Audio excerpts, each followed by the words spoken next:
Il arrive un moment dans la vie intérieure où les liens qui nous entouraient autrefois commencent à se modifier sans bruit. Ce n'est pas une rupture brutale, mais une sorte de déplacement silencieux, presque imperceptible, comme si le paysage affectif perdait peu à peu ses couleurs familières. Les messages deviennent plus rares, les rencontres se font plus espacées, et l'on sent naître une interrogation discrète. Une question qui ne fait pas de bruit, mais qui s'impose tout de même. Qu'est-ce qui est réellement en train de changer ?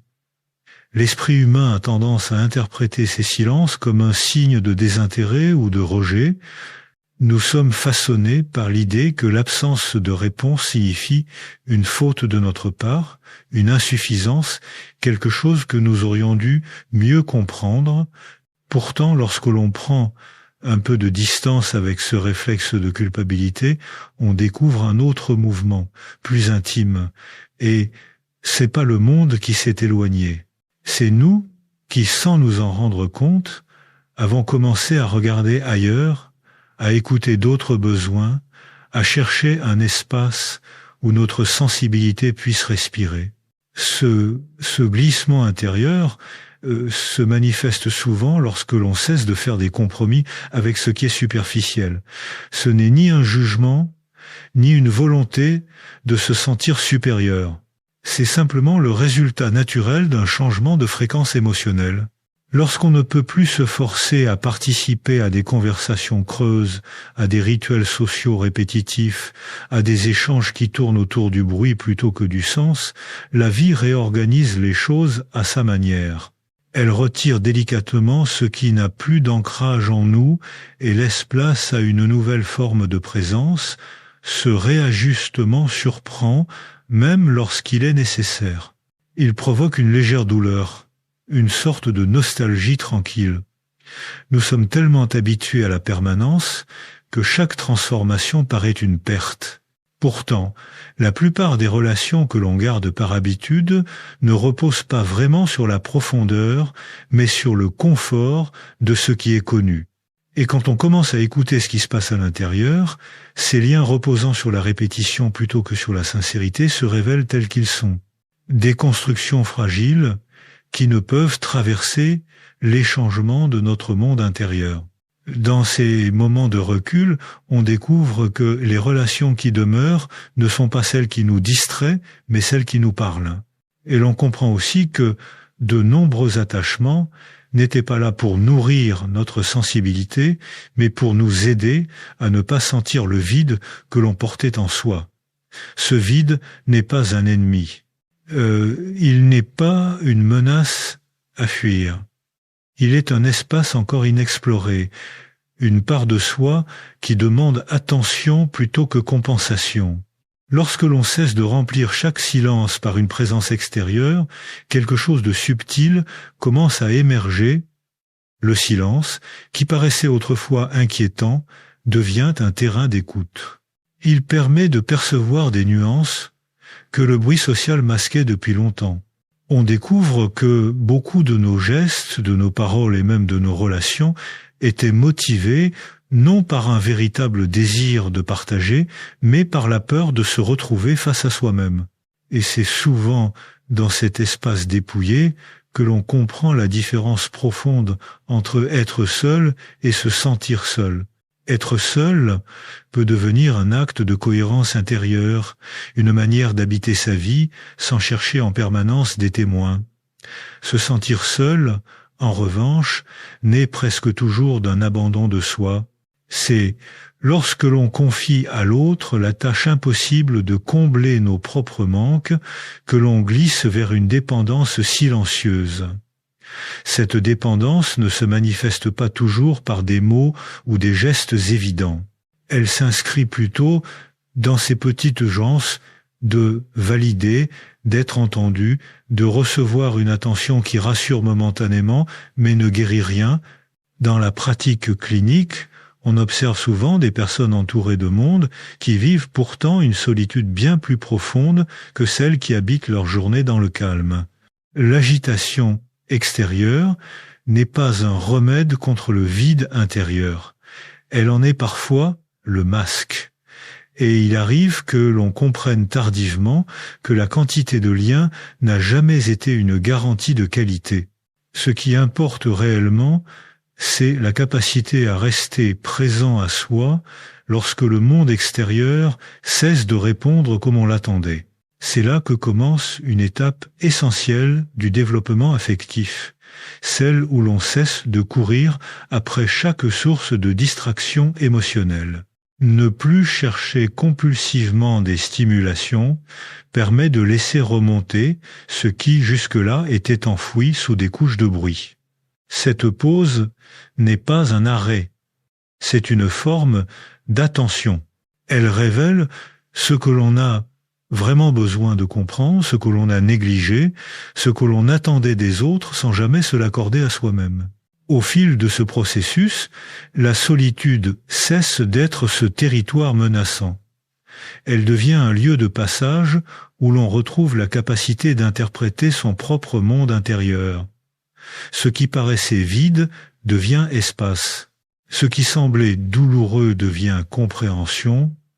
On cesse de confondre validation et affection, présence et amour, compagnie et lien, et l'on découvre que la maturité affective ne commence pas lorsque l'on rencontre les bonnes personnes, mais lorsque l'on devient capable de se tenir debout sans craindre les moments de retrait.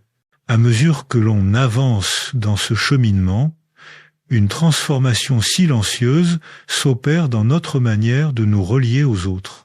Les échanges qui autrefois semblaient naturels deviennent parfois inconfortables, non pas parce que l'autre aurait changé, mais parce que notre manière de percevoir le monde s'est déplacée. Les conversations qui tournent en rond, les habitudes sociales répétées, les rencontres qui se maintiennent par politesse plus que par envie, tout cela commence à peser d'une manière nouvelle. Ce n'est pas du rejet. C'est un signal intérieur qui indique que l'on ne peut plus s'ajuster à des dynamiques qui ne correspondent plus à ce que l'on devient. Il se crée alors une tension discrète entre la loyauté envers le passé et la cohérence avec le présent. Rester pour ne pas décevoir semble rassurant, mais s'obliger à demeurer dans un lien qui ne respire plus finit par devenir une forme de renoncement intérieur.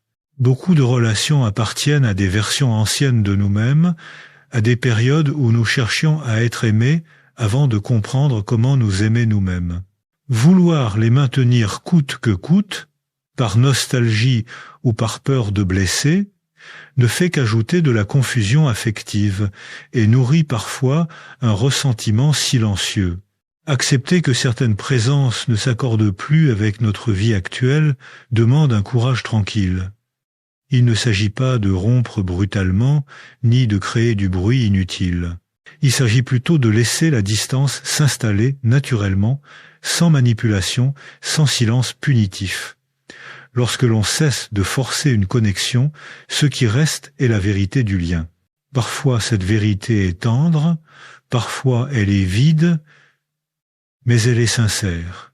Et c'est cette sincérité qui permet d'avancer sans se trahir. En ouvrant cet espace, quelque chose d'inattendu se produit. La vie commence à réorganiser nos rencontres. On découvre de nouvelles formes de présence, plus alignées avec notre intérieur. Cela ne signifie pas une multiplication de relations, bien au contraire. Le nombre diminue, mais la profondeur augmente. Comme si, en vidant une pièce encombrée, on redonnait au lieu la possibilité de respirer. La même chose se produit avec l'âme. En retirant ce qui ne nourrit plus, on crée un terrain où l'essentiel peut enfin prendre place. Dans cette étape, la solitude n'est pas une punition. Elle devient un filtre. Un filtre qui clarifie ce qui compte réellement. Un filtre qui permet de reconnaître les liens sincères, ceux qui n'exigent pas d'efforts constants pour exister. Et même si cette transition peut susciter un sentiment de flottement, presque comme si l'on n'appartenait plus nulle part, ce flottement est un passage, pas une destination. Il prépare une nouvelle manière d'être en relation, une manière plus libre, plus lucide, plus fidèle à soi-même. Au fur et à mesure que l'on se stabilise dans cette nouvelle présence intérieure, une autre découverte apparaît, la paix n'a rien de spectaculaire. Elle ne s'impose pas avec éclat, elle n'exige aucune explication. Elle se manifeste comme une respiration plus profonde, comme un espace intérieur où l'on se sent enfin à l'abri de l'urgence, de plaire et des attentes qui autrefois dictaient nos comportements. Cette paix n'est pas le résultat d'un isolement volontaire, mais d'une compréhension intime. Personne ne peut remplacer le travail que l'on fait avec soi-même. Dans cette clarté nouvelle, les habitudes émotionnelles deviennent visibles.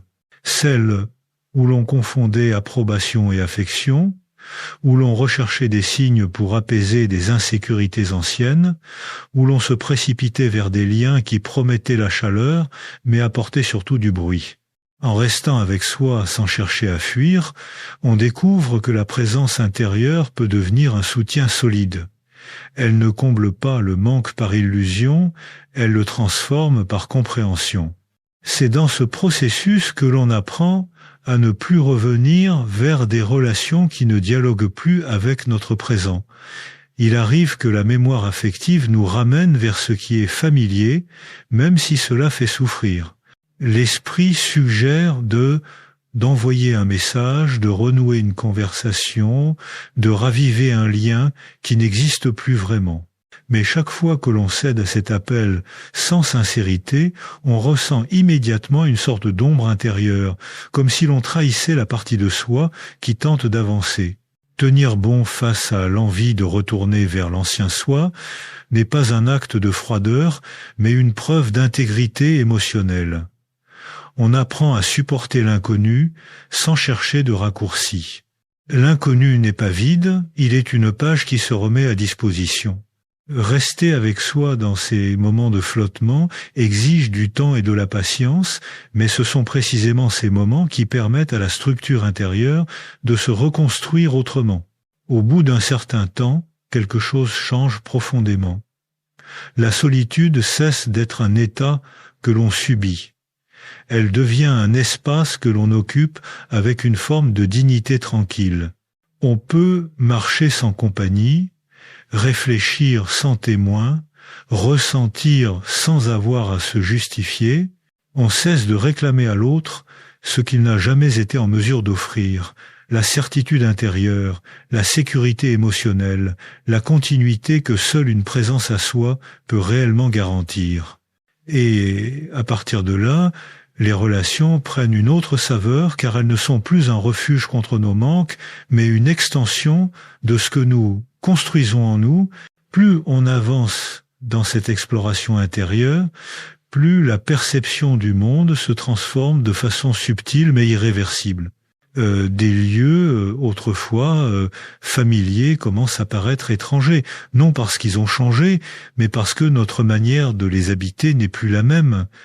Les conversations qui nous occupaient perdent leur intensité. Les dynamiques auxquelles nous nous adaptions machinalement dévoilent leur fragilité. On réalise alors combien de comportements étaient guidés par la crainte de déplaire ou par le besoin d'être entouré et non par un désir authentique de partager. Cette prise de conscience crée parfois un sentiment de déphasage. On se trouve dans une zone de transition où rien n'est complètement stable, l'ancien ne nous retient plus et le nouveau n'est pas encore construit. Pourtant, c'est précisément dans ce passage incertain que quelque chose d'essentiel commence à émerger. On se met à choisir différemment, on ne cherche plus des relations nombreuses, mais des liens cohérents. On ne s'accroche plus à la présence constante de l'autre, mais à la qualité de ce que l'on ressent en sa compagnie. La solitude, qui paraissait autrefois menaçante, révèle alors son véritable rôle. Elle n'est pas une punition ni un manque, elle est un miroir. Elle permet de voir ce que l'on avait enfoui sous des distractions permanentes, les besoins que l'on n'avait jamais nommés, les blessures que l'on évitait de revisiter, les attachements que l'on maintenait par habitude plus que par désir, au lieu de nous priver du monde, elles nous rééduquent. Elles montrent comment revenir vers les autres avec davantage de liberté intérieure. Ce que l'on gagne dans ce processus n'est pas une distance froide, mais une maturité vivante. On cesse d'attendre que quelqu'un d'autre nous confirme, nous complète ou nous protège de nos manques. On comprend que la relation la plus structurante est celle que l'on entretient avec soi-même. Lorsqu'elle devient stable, les liens extérieurs s'organisent naturellement. Ceux qui ne résonnent plus disparaissent sans conflit. Ceux qui ont encore un sens trouvent leur juste place. Et ceux qui arrivent ne sont plus des refuges contre notre vide, mais des rencontres authentiques. Lorsque cette compréhension s'installe, on accède à une forme de liberté douce. On aime sans se trahir, on s'attache sans se perdre, on partage sans s'effacer. La solitude cesse alors d'être perçue comme un adversaire. Elle devient une compagne, discrète mais indispensable, qui rappelle que la paix intérieure n'est pas une destination lointaine, mais le point de départ de toutes les relations possibles. À partir du moment où l'on accepte cette nouvelle manière d'habiter sa vie, une transformation plus profonde encore se met en place. Les sensations internes deviennent plus fines, comme si l'on retrouvait un sens oublié. On se surprend à remarquer des détails que l'on ignorait autrefois, la fatigue émotionnelle qui apparaît dans certains échanges, la sérénité qui naît dans d'autres, la tension subtile qui surgit lorsqu'on se force à être présent là où l'on ne se sent plus à sa place. Ce sont des signaux que l'on n'écoutait pas auparavant, absorbés par le besoin de s'adapter. Ces signaux deviennent des guides. Ils orientent vers les environnements qui respectent notre rythme et éloignent de ceux qui le malmènent. Ce n'est pas un retrait du monde, mais une manière différente d'y participer. On cesse de se soumettre à des engagements qui vident l'esprit et l'on choisit des espaces où l'on peut respirer sans justification. Cette forme de sélection n'est pas de l'égoïsme. Elle est un soin, elle crée une cohérence entre ce que l'on ressent et ce que l'on vit. Ce changement se reflète aussi dans la communication. On parle moins pour occuper l'espace et plus pour transmettre quelque chose qui a du sens. On écoute avec plus d'attention, non pour répondre, mais pour comprendre. On perd le réflexe d'expliquer sa présence ou son silence. Cette simplicité nouvelle apaise les relations. Il n'y a plus de lutte pour être perçu, plus de besoin de convaincre. On laisse chaque lien se définir par son propre mouvement, sans forcer, sans retenir. Dans cette étape, le monde extérieur peut parfois mal interpréter la transformation. Certains y voient de la distance, d'autres pensent à un manque d'intérêt. En réalité, il s'agit d'un recentrage. Ce n'est pas l'autre que l'on rejette, c'est l'agitation intérieure que l'on refuse désormais de nourrir. La priorité devient la clarté émotionnelle, non la conformité sociale. L'on découvre alors une vérité simple. On gagne en qualité ce que l'on perd en quantité. Ce rééquilibrage crée un terrain propice à des relations plus humaines. Des liens où l'on se choisit avec lucidité, où l'on respecte les rythmes, où l'on accepte que la proximité ne se mesure pas au nombre de messages, mais à la justesse des rencontres. C'est une manière nouvelle d'aimer, où l'on offre à l'autre ce que l'on s'offre d'abord à soi-même, de la sincérité, du calme et un espace pour exister sans masque. Une autre évolution apparaît à ce stade, la capacité à reconnaître ses limites sans culpabilité. Autrefois, on ressentait de la honte à l'idée d'avoir besoin de solitude, comme si ce besoin révélait une faiblesse ou un manque de sociabilité. Maintenant, il devient clair que cette solitude n'est pas un retrait, mais une respiration nécessaire. Elle permet de revenir vers le monde en étant plus entier, moins dispersé, plus capable de donner quelque chose de vrai. Cette reconnaissance des limites s'étend également aux relations. On est moins tenté de tolérer des dynamiques qui fatiguent, qui fragmentent, qui obligent à se dénaturer, non pas par dureté, mais par lucidité. L'on comprend que rester dans un lien qui pèse est une forme d'abandon de soi, et cet abandon n'est plus acceptable. Il s'agit de préserver un espace intérieur qui a mis du temps à être reconstruit et qui mérite désormais d'être protégé. Ce changement n'est pas sans conséquences. Certaines personnes s'éloignent, incapables de comprendre ce besoin nouveau de cohérence. D'autres, au contraire, se rapprochent, attirés par cette clarté tranquille. Les relations deviennent alors un lieu d'échange plutôt qu'un moyen d'occuper le vide. Il y a moins de demandes implicites, moins de jeux affectifs, moins de tentatives de combler l'autre. On ne se cherche plus d'appui extérieur pour compenser une instabilité intérieure. C'est aussi le moment où l'on apprend à vivre des émotions complexes sans chercher immédiatement une solution ou une distraction. Les jours de doute ne sont plus vécus comme des régressions. Ils deviennent des occasions d'observer ce qui se passe réellement en soi. Les moments de fatigue affective ne sont plus perçus comme des signes d'échec, mais comme des rappels. L'espace intérieur a besoin de soins, lui aussi. Progressivement, cette maturité émotionnelle modifie la manière dont on perçoit la temporalité des liens. On n'exige plus une présence constante. On accepte que chacun puisse s'éloigner, revenir, traverser ses propres cycles. La relation n'est plus un contrat silencieux, mais un mouvement vivant, et cette liberté partagée donne naissance à un type de lien plus apaisant, où l'on n'est pas ensemble pour combler un manque, mais pour partager une humanité. Avec cette maturité nouvelle, une compréhension essentielle s'installe. La sécurité affective ne dépend pas de ce que l'autre donne ou ne donne pas.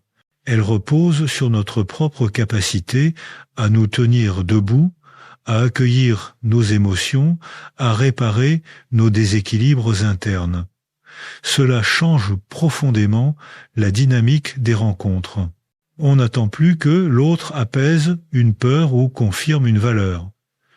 On arrive dans la relation avec une base solide qui permet un échange plus libre. Cette solidité intérieure donne naissance à un calme particulier. Un calme qui n'est pas l'absence d'émotion, mais l'absence de lutte contre elle. On cesse de se battre contre la solitude, contre le silence, contre les périodes de retrait.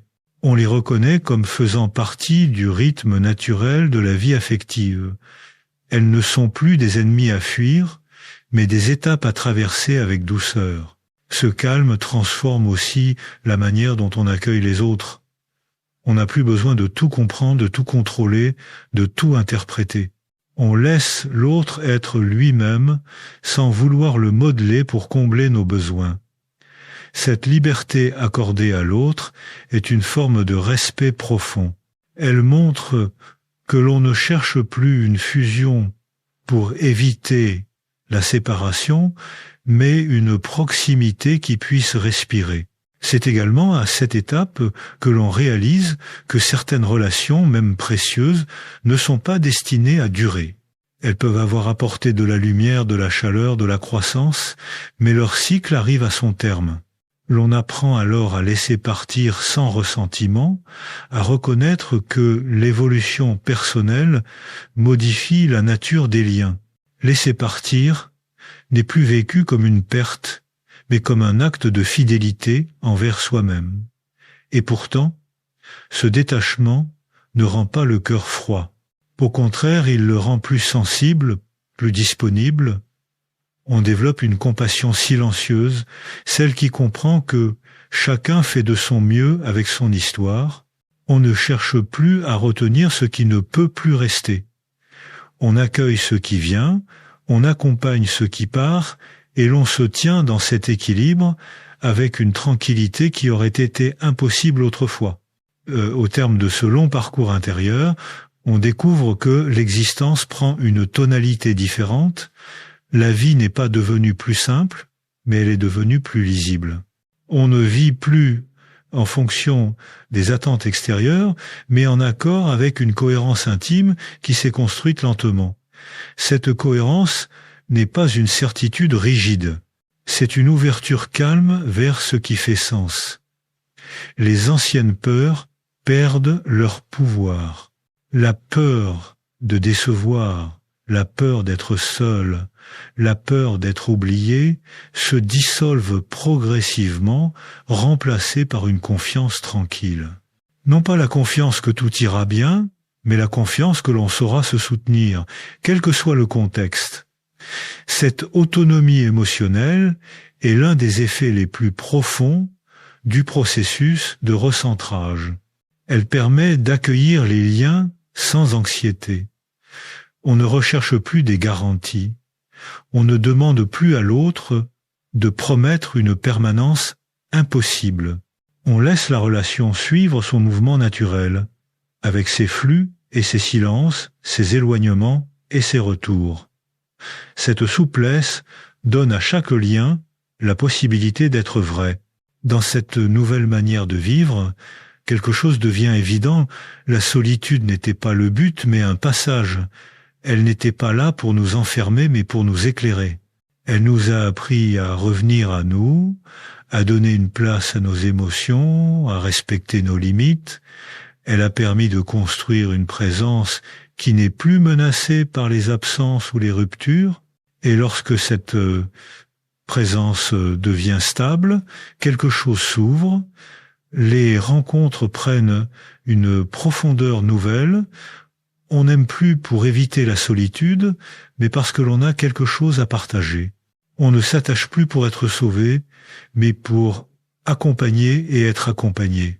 On avance alors dans le monde avec une humanité plus consciente, capable de tendresse sans dépendance, de proximité sans peur, de liberté sans fuite.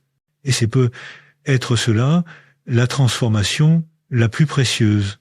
Comprendre que la paix intérieure n'est pas un refuge contre le monde, mais une manière d'y participer avec plus de vérité, plus de douceur et plus de présence